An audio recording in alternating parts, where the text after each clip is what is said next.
प्रदेश सरकार लगातार कर्ज ले रही है और प्रदेश को डुबो रही है। आय की चिंता नहीं है, इसलिए प्रदेश की ये हालत कर दी गई है। बीते चुनाव में भाजपा ने कांग्रेस की सरकार को गिराया और कमलनाथ बधाई देने के लिए फूल लेकर शिवराज के पास पहुंचते हैं। उन्हें कोई तकलीफ नहीं थी कि कांग्रेस सरकार गिर गई। शिवराज ने जो सरकार बनाई वो जनादेश की सरकार नहीं थी, इसलिए कमलनाथ और शिवराज दोनों ही प्रदेश की जनता को बेवकूफ बना रहे हैं। मैं तो कहता हूं कि ये दोनों भ्रष्ट हैं और बेईमान हैं और मिले हुए हैं जो प्रदेश को बर्बाद कर रहे हैं। इस आशय की बातें क्रांतिकारी नेता और पूर्व सांसद कंकर मुंजारे ने अपने निवास पर आयोजित प्रेस वार्ता के दौरान 15 जून को कही।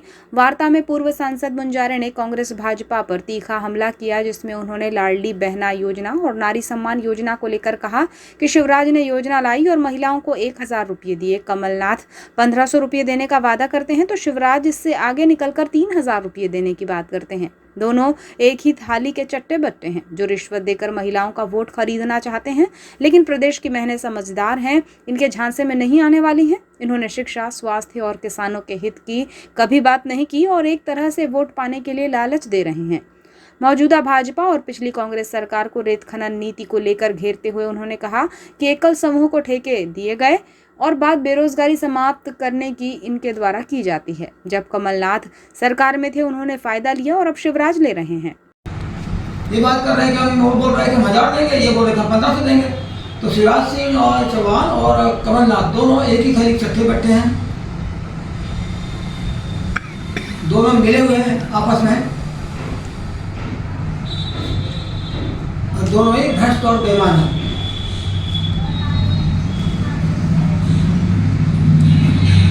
को अच्छी बात कर रही मैं हूँ।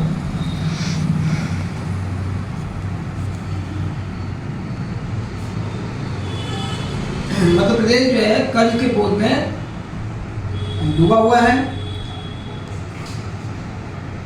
और कर्ज लेकर ही ये मतलब ये लाडली बहना योजना में पैसा ला के देंगे, कर्ज लेकर ही और कर्ज लेंगे उनको देने के लिए। इनके खजाने में 1 रुपये भी नहीं है। इनके पास तो ब्याज पटाने के लिए कर्ज ले रहे हैं।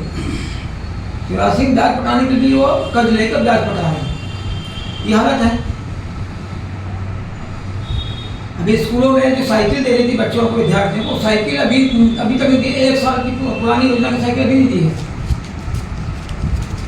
उनकी जो ड्रेस आ रही स्कूल के बच्चों को बहुत घटिया ड्रेस दे रहे हैं, बहुत घटिया, पहन नहीं सकते उसको।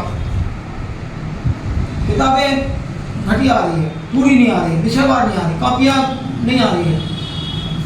ये क्यों नहीं दे रहा? अभी ये कमलनाथ के रहते भी मतलब फर्जी इनकाउंटर हुए नक्सलियों का सरकार के रहते हैं और शिवराज सिंह सरकार करते फर्जी इनकाउंटर हुए। हीरालाल टेकाम का वो फर्जी इनकाउंटर जो किसान है, श्याम सिंह धुर्वे जो है फर्जी इनकाउंटर जो किसान है, एक सावित्री करके महिला उसका फर्जी इनकाउंटर हुआ, नंदे महिला का इनकाउंटर हुआ, अशोक का इनकाउंटर हुआ और शारदा का हुआ।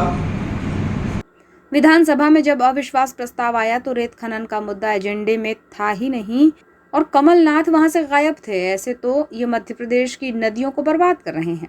पूर्व सांसद ने एनकाउंटर को लेकर सवाल उठाते हुए कहा कि इनमें से कुछ फर्जी एनकाउंटर किए गए हैं और पुलिस को इनाम दिया गया है। जो वास्तव में नक्सली हैं उन्हें पकड़ना चाहिए, लेकिन किसानों की गोली मारकर हत्या कर दी गई। वार्ता में मुंजारे ने हीरालाल धुर्वे, झामसिंह धुर्वे सहित अन्य नाम गिनाते हुए कहा कि इन एनकाउंटर की कोई जांच नहीं की गई। शिवराज और कमलनाथ दोनों ही मुख्यमंत्री जैसे पद पर रहने लायक नहीं है। वार्ता में पूर्व सांसद ने बेरोजगारी, शिक्षा और स्वास्थ्य के साथ ही किसानों के मुद्दे पर मुखर होकर अपनी बातें रखी, जिसमें उन्होंने कहा कि धान की कीमत 4000 रुपये क्विंटल होनी चाहिए क्योंकि DAP तो 3000 में बिक रहा है।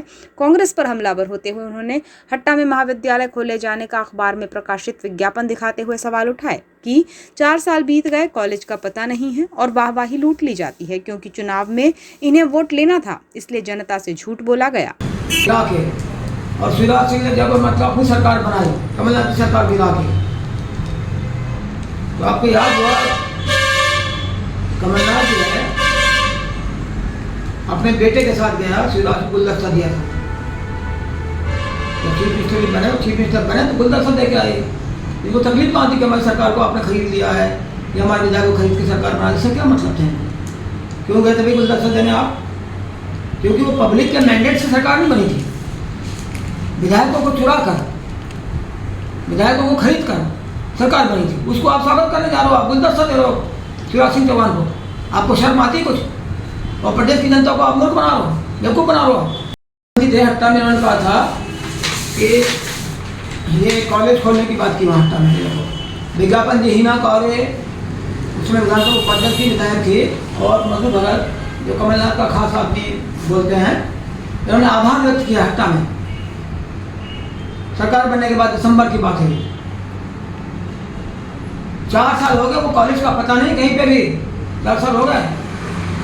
तो झूठ बोल के वहाँ पर ये विज्ञापन दिया था, क्योंकि उसके बाद विधानसभा लोकसभा चुनाव था, उसमें वोट लेना था इनको, वोट लेने के लिए झूठ बोला गया।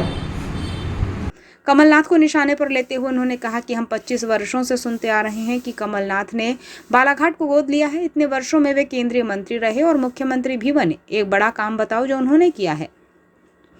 पूर्व सांसद ने आगे कहा कि तुम क्या बालाघाट को गोद ले सकते हो? यहाँ की जनता मालिक है, तुम्हें गोद ले सकती है। पूर्व सांसद ने बताया कि 16 से 24 जून तक बालाघाट जिले में क्रांतिकारी पार्टी क्रांति अभियान शुरू कर रही है, जो महंगाई, अन्याय और भ्रष्टाचार के खिलाफ है।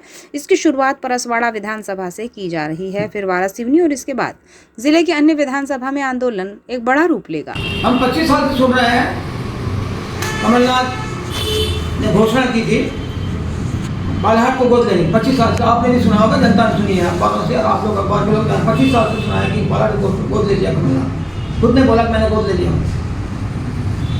इन 25 सालों में वो केंद्रीय मंत्री रहे, मुख्यमंत्री भी बन गए। बालाघाट में एक तुम्हें कोई बड़ा विकास का बता दो कि कमलनाथ ने ये काम करके दिया, बता दो आप। कोई नहीं याद करने लगे, एक काम नहीं यहाँ पर। गोद ले लिया हूँ, गोद ले लिया। तुम क्या गोद लोगे? तुम्हारी औकात है क्या, तुम्हारी हैसियत है गोद लेने की बालाघाट को? बालाघाट जनता मालिक है, वो तुमको गोद ले सकती है। तुम क्या गोद दोगे?